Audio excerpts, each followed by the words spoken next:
صراط الذين أنعمت عليهم غير المغضوب عليهم ولا الضالين. بسم الله الرحمن الرحيم. ألف لام ميم.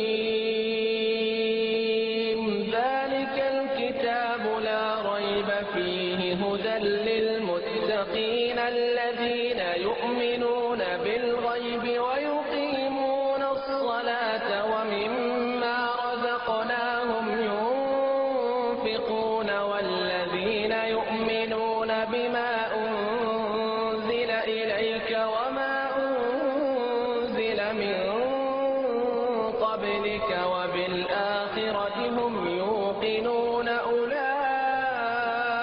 على هدى من ربهم وأولئك هم المفلحون.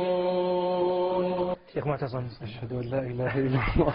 كم طول التلاوة؟ ما شاء الله تجاوز دقيقة وربع. يعني اللي عنده هكذا نفس شيخ أنا أقول حطم الرقم القياسي هذا. حطم الرقم القياسي غريب، خاصة في الترتيب صراحة. نعم. يعني التجويد له ميزة أخذ النفس، يعني له نعم. طريقة في علم القراءة. نعم.